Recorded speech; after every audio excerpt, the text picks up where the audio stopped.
कोविड-19 के जिस तरीके से महामारी घोषित हुआ था, लॉकडाउन हुआ, लॉकडाउन के बाद काफ़ी पार्टियां अपने स्तर पर काम कर रहे थे। और आपको बता दूं, मुलायम सिंह यूथ ब्रिगेड्स के पूर्व प्रदेश अध्यक्ष इबाद जो हमारे साथ मौजूद हैं, उनसे हम बात करेंगे कि उन्होंने किस तरीके से काम किया पार्टी स्तर पर। तो हमारे साथ मौजूद हैं।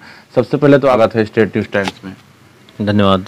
सबसे पहला हमारा सवाल ये है कि आपने किस तरीके से काम किया है। जैसे कि लॉकडाउन घोषित हुआ, घोषित होने के बाद में आपने अपने संगठन के कार्यकर्ता से किस तरीके से संपर्क साध रहे थे? लॉकडाउन के दौरान जो उत्तर प्रदेश सहित पूरे देश में आम इंसानों को मुश्किलों का सामना करना पड़ा, समाजवादी पार्टी के राष्ट्रीय अध्यक्ष, हम लोगों के महबूब नेता माननीय श्री अखिलेश यादव जी ने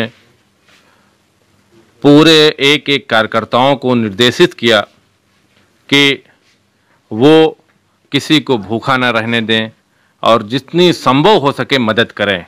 उसी क्रम में हम तमाम पार्टी के कार्यकर्ता के नाते, इंसानियत के नाते कोशिश यही रही कि लोगों की ज़्यादा से ज़्यादा मदद हो सके। तमाम साथियों ने मदद की, जिसकी वजह से हम लोगों ने कोशिश जितना हो सका उतना किया गया। इबाद जी, जिस तरीके से लॉकडाउन में भी भारतीय जनता पार्टी सियासत कर रही थी और समाजवादी कहीं ना कहीं ज़मीनी स्तर पे काम कर रही थी, तो इस पर आप क्या कहेंगे? देखिए, भारतीय जनता पार्टी तो हर चीज़ पे सिर्फ सियासत करती है। वो देश के नाम पर, धर्म के नाम पर लोगों को गुमराह करने के काम करती है। लेकिन इस वक्त उनकी जो पोल है वो खुल चुकी है। आम इंसान जान चुका है कि वो उनके पास सिर्फ बातें हैं, गुमराह करना है। जो मूलभूत ज़रूरतें हैं, मैं कहूँगा, अभी आप बात कर रहे थे लॉकडाउन के दौरान की। लॉकडाउन के दौरान मूलभूत ज़रूरतें थी, आदमी को 2 वक्त की रोटी मिल जाए, जो उनको अपना घर, जिनको जाना था वो अपने घर जा सकें।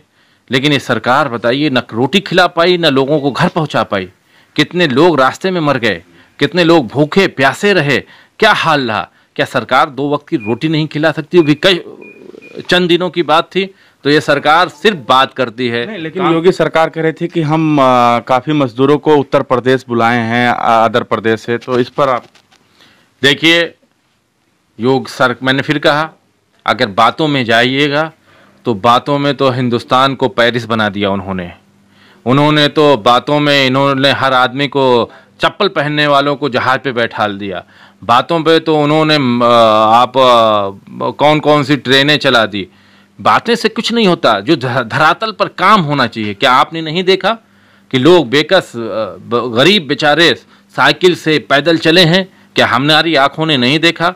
उनकी बातों से क्या होता है? उनकी अगर बातों पे जाएंगे तो बातों सुनिए, जैसे सपना होता है, आँख बंद कर लीजिए। अगर आप ख्वाब में देखिए, आप अगर ये सोचना चाहिए कि आप किसी सल्तनत के राजा हैं, तो आपको आंखें बंद करेंगे, आपको दिखाई देगा कि आप राजा हैं, आप कुर्सी पे बैठे हुए हैं और आपके पास न जाने क्या क्या है। तो वही उनकी बातें हैं, सपने से नहीं होते। ज़मीनी हकीकत क्या है उस पर अगर आप देखेंगे तो भारतीय जनता पार्टी की, चाहे उत्तर प्रदेश की सरकार हो, चाहे केंद्र की सरकार हो, ना के बराबर काम किया है। तो जनता बहुत परेशान है। उन किसानों से पूछिए, उन गरीब मजदूरों से पूछिए जो 2-2 हज़ार किलोमीटर, हज़ार किलोमीटर पैदल अपने घर पे आए हैं, जिनको क्वारंटाइन के नाम पे रखा गया, वहाँ पर सुविधा नहीं दी जा रही है। आज भी जो क्वारंटाइन के नाम पर अस्पतालों में या ले जाके जो क्वारंटाइन सेंटर बनाए गए हैं, उनकी सुविधाएं लगातार फेसबुक पे और उस पर वीडियो देखने को मिल जाती है। क्या हालात हैं देश के अंदर।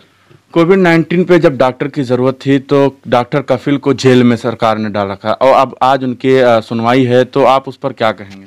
देखिए, तमाम समाजवादी पार्टी के तमाम कार्यकर्ता, नेता चाहते हैं और आम इंसान चाहता है डॉक्टर कफील को नाजायज़ जो फंसाया गया है उनको रिहाई होनी चाहिए। तो हमारी दुआ भी है, हमारी कोशिश भी है कि डॉक्टर कफील एक अच्छे इंसान, वो एक अच्छे भारतवासी हैं जो गरीबों की मदद करना जानते हैं। उनकी रिहाई हमारे प्रदेश और देश के लिए बहुत ज़रूरी है। मैं कहूँगा, इस महामारी में शायद बहुत बढ़ चढ़ के हिस्सा लेते और गरीबों की, लोगों को जागरूक भी करते और लोगों को अपने हुनर से, अपनी इल्म के माध्यम से उनका इलाज भी करते। तो क्या कोई कदम उठाएंगे डॉक्टर कफील के लिए? देखिए, जो भी कदम उठाया जा सकता है वो उठा रहे हैं।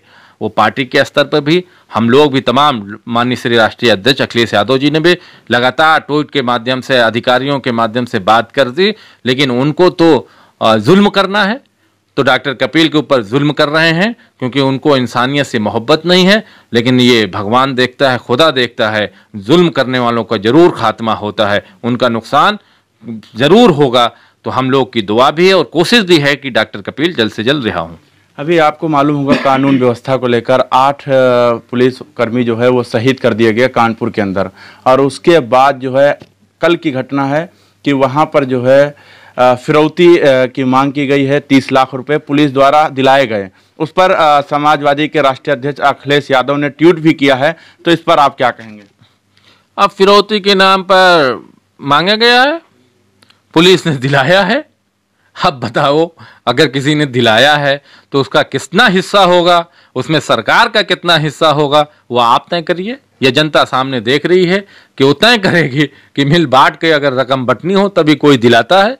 ये तो एक मीडिएटर का काम हुआ है। आपका कहने का मतलब है विकास दुबे हो या फिरौती हो, ये दोनों जो है साजिश है। सिर्फ विकास दुबे ही नहीं और ये फिरौती ही नहीं, उत्तर प्रदेश के अंदर लगातार जितनी हत्याएं हो रही हैं, चाहे अल्पसंख्यक भाइयों की हो, चाहे बैकवर्ड की हो, चाहे ब्राह्मण भाइयों के, तमाम लोगों के ऊपर जो जुल्म हो रहा है, जो फिरौती हो रही है, मैं चैलेंज के साथ कह सकता हूं बिना सरकार की मंशा के नहीं हो सकती। इसमें सरकार मिली हुई है। बिल्कुल हमारे साथ मौजूद थे मोहम्मद इबाद, जो अपनी बात हमारे चैनल के माध्यम से रख रहे थे। आपसे फिर मुलाकात होगी कुछ खास प्रोग्राम के साथ।